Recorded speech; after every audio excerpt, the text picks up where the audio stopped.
Hello class 9 and 10 आज म तिमीहरूलाई डाक्टर पारसमणि प्रधानको लक्ष्य कविता पढाउन लागेको छु। कविता पढ्नुभन्दा अगाडि हामीले कवि परिचय जान्न जरुरी छ। म निरन्तर यो भनिरहेको छु तिमीहरूलाई है। र कविको परिचयपट्टि हामी लागौं। डाक्टर पारसमणि प्रधान लक्ष्य उनको साहित्यिक परिचय, साहित्यको क्षेत्रमा उनको परिचय के रहेछ भन्दा जन्म सन् 1998 सालमा कालिम्पोङमा उनको जन्म भएको थियो।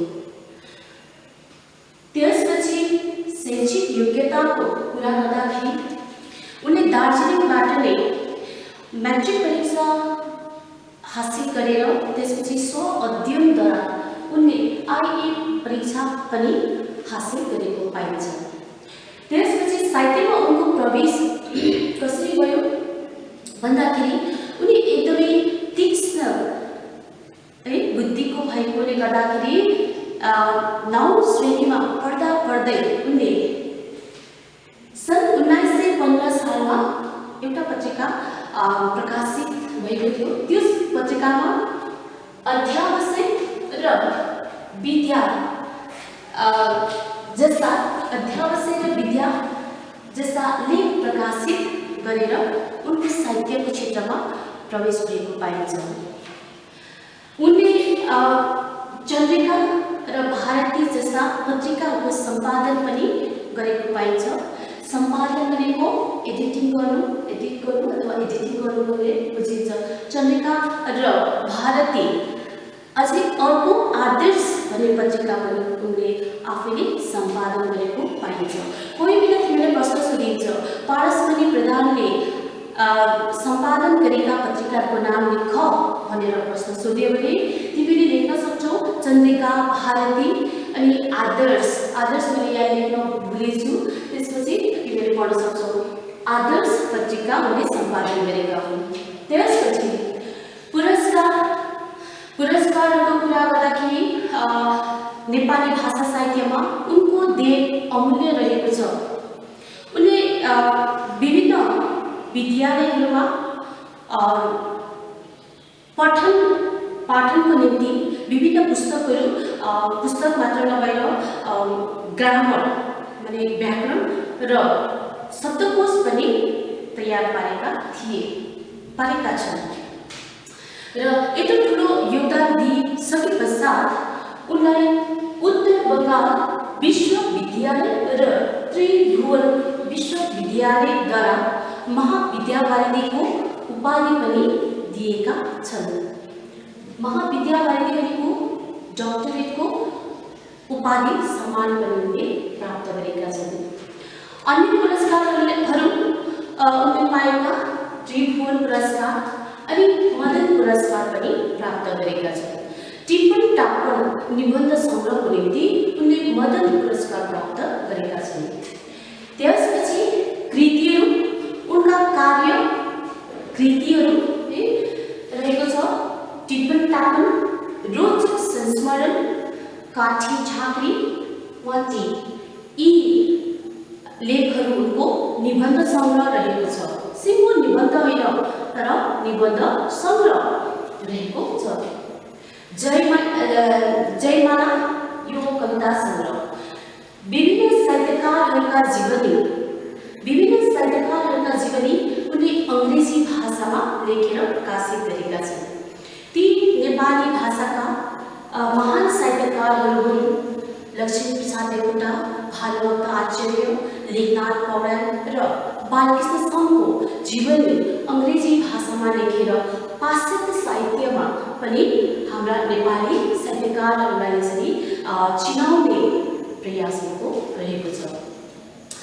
हाम्रो नेपाली भाषा साहित्यलाई यत्रो ठुलो योगदान दिइसके पश्चात उनी सन् 1986 सालमा कालिम्पोङ आफ्नो वासस्थानमा नै उनको मृत्यु भएको पाइन्छ। यो भयो उनको छोटो परिचय, साहित्यको क्षेत्रमा छोटो परिचय, साहित्यिक परिचय रहेको छ। अब कवितापट्टि जाउँ। तिमीहरूलाई म बिन्ती गर्छु दया गरी तिमीहरूले पनि किताब खोलेर अगाडि बसिदिने र म यो कवितालाई अनुच्छेद पढेर तिमीहरूलाई मैले पंक्ति पढेर म तिमीहरूलाई यसरी वर्णन गर्नेछु। लक्ष्य भन्नाले के बुझिन्छ? लक्ष्य भनेको एम, गोल है, अंग्रेजीमा यसरी बुझिन्छ। टार्गेट, पर्पज इत्यादि बुझिन्छ। एम हाम्रो लक्ष्य, उद्देश्य के रहेछ, कस्तो हुनुपर्ने रहेछ भन्ने कुरालाई पारसमणि प्रधानले यसरी वर्णन गर्नुभएको छ। हेर, खाली एउटै लक्ष्य लिएर मानिस जो अघि बढ्छ निश्चय उसको उन्नति हुन्छ, उन्नति पथमा चढ्छ।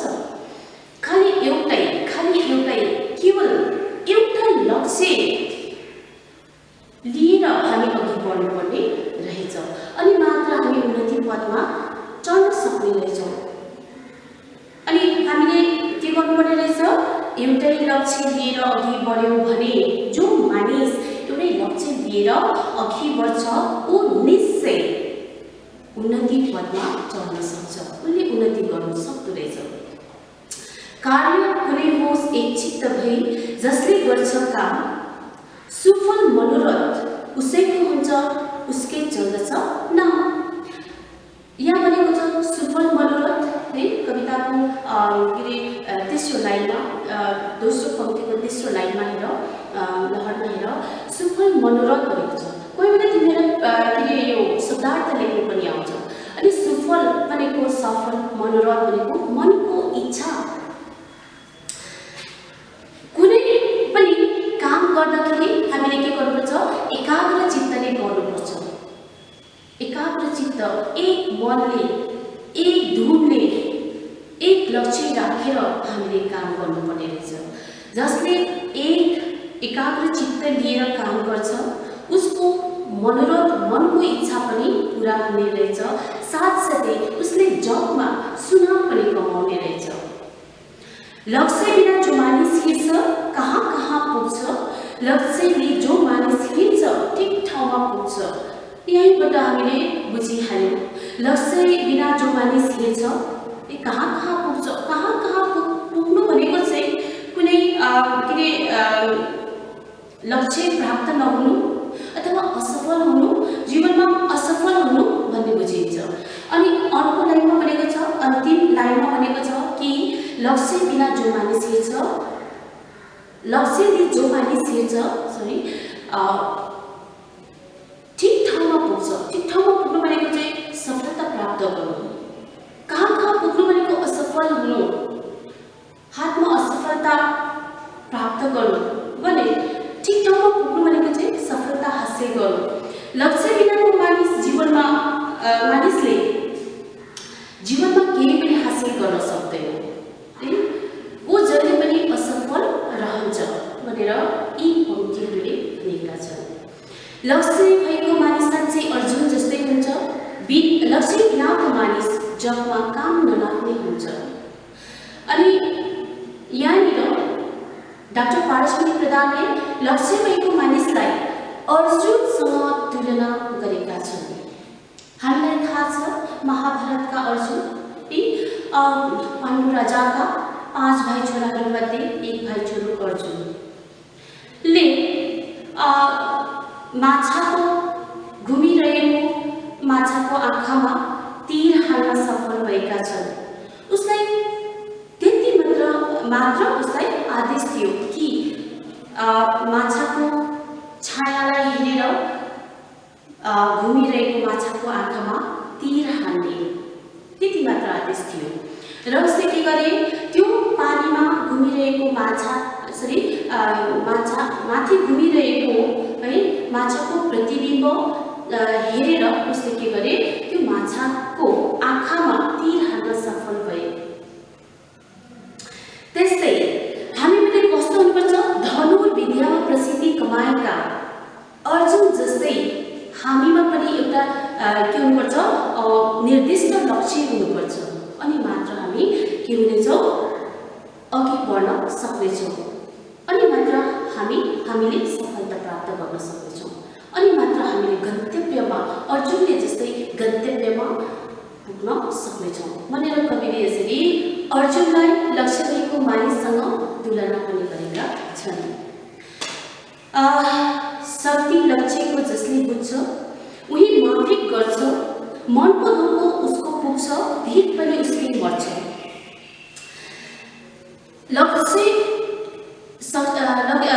लक्ष्यको शक्ति भनेको के हो भन्दाखेरि हामीलाई के प्रश्न हुन्छ भन्दाखेरि लक्ष्यको शक्ति भन्नाले सफलता हासिल गर्नु भन्ने बुझिन्छ। यहाँ भनेका छन् जुन व्यक्तिले लक्ष्यको महत्त्व बुझेर के गर्छ त्यही अनुसार माफिक भनेको अनुसार त्यही लक्ष्य अनुसार काम गर्दै जान्छ, अवश्य उसले के हुन्छ सफलता प्राप्त गर्छ र उसको मनको धोको पनि पुरा हुन्छ। मनको धोको पुरा गर्नु भनेको चाहिँ मनमा एकदमै शान्त हुनु, मन एकदम शान्त हुनु है, मनमा शान्तिले बास गर्नु, सफलता प्राप्त गर्नु, हासिल गर्नु भन्ने यसरी बुझिन्छ। मनको धोको पुरा गर्नु भन्नाले सफलता प्राप्त गर्नु भन्ने बुझिन्छ। लक्ष्यले जो मानिस हिँड्छ ठिक ठाउँमा पुग्छ, लक्ष्य बिना जो मानिस हिँड्छ कहाँ कहाँ पुग्छ।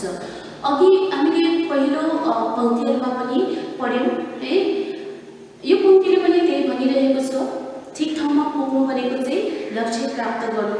अनि अर्को भनेको चाहिँ कहाँ कहाँ पुग्छ भनेको चाहिँ धोका खानु, हरेक ठाउँहरुमा ठोक्कर खाएर धोका खानु है, सफलता प्राप्त गर्न नसक्नु भन्ने बुझिन्छ। अनि बिना लक्ष्य बिनाको मानिस चाहिँ यतना उताको हुन्छ भन्ने कुरा बुझिन्छ। अनि लक्ष्य लिएर जो मानिस अघि बढ्छ ऊ ठिक टुङ्गोमा अथवा ठिक ठाउँमा पुग्न सक्छ भनेर कवि पारसमणि प्रधानले भनेका छन्। लक्ष्य बिनाको मानिस हुन लक्ष्य भएको हुन्छ, लक्ष्य बिनाको मानिस साँच्चै बानर जस्तै हुन्छ। अनि मानिस भएर लक्ष्य हुनुपर्छ, यदि लक्ष्य भएन भने चाहिँ मानिस नभएर त्यो मानिस बानर जस्तै, जनावरमा बानर भनेको चाहिँ बाँदर जस्तै हुन्छ।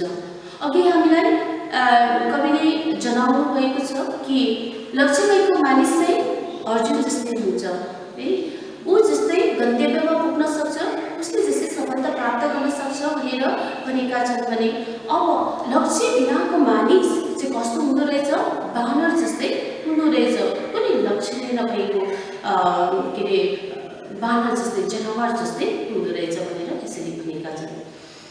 जसरी हामीले उदाहरण लिन सक्छौँ, बानर र मानवमा धेरै भिन्नता छ हैन। हामी मानव जाति, हामी उच्च दर्जाका मानव जाति हौँ है, प्राणीहरूमध्ये हामी उच्च दर्जाका प्राणी हौँ, विवेकशील प्राणी हौँ। त्यसै कारण हामीलाई ज्ञान छ कि आगोले पोल्छ, चिसो पानीले हामीलाई ठिराउँछ भनेर हामीलाई ज्ञान छ। त्यसै कारण हामी त्यो आगो र चिसो पानीलाई हामी अचानक हामी छुन सक्दैनौँ, डराउँछौँ है, हामीले त्यो किनकि हामीलाई त्यसको ज्ञान छ। तर ती बानर है, ती जनावरलाई त्यसको विवेकै छैन, त्यसको ज्ञानै छैन, त्यसै कारण त्यहाँनिर गल्ती हुन सक्छ। त्यस्तो ज्ञान नभएको, त्यस्तो विवेक नभएको जनावरमा कुनै लक्ष्य पनि हुँदैन, प्राप्त गर्ने लक्ष्य प्राप्त गर्ने उनीहरूको विचार पनि हुँदैन, विवेक पनि हुँदैन भनेर कविले यहाँनिर। त्यसै कारण हामी मानिस भएर चाहिँ लक्ष्य हुनैपर्छ। यदि लक्ष्य भएन भने चाहिँ के हुनेछ, हामी पनि मानिस नरहेर बानर हुनेछौँ, लक्ष्यहीन हुनेछौँ भनेर कविले यसरी दर्शाउन खोजेका छन्। एक लक्ष्य होस्, एक चित्त होस्, तब को मानिस हुन्छ। वरपर 10 दिन मन जसको छ, मानिस कसरी हुन्छ। मानिस भएपछि चाहिँ के हुनुपर्छ, एक चित्त, एक लक्ष्य हुनुपर्छ, एउटै लक्ष्य लिएर अघि बढ्नुपर्छ। 10 दिन मन नडुलाइ एक चित्तले काम गर्यौं भने अवश्य हामीले सफलता प्राप्त गर्नेछौँ, अवश्य हामीले मनको धोको पुरा गर्नेछौँ, अवश्य हामीले चिताएको लक्ष्य हामीले पुरा गर्न सक्नेछौँ भनेर कविले यसरी भनेका छन्। यहाँनिर भनेका छन् मानिस कसरी हुन्छ भनेर प्रश्न गर्नुभएको छ कविले। मानिस कसरी हुन्छ भन्नाले के बुझिन्छ भनेर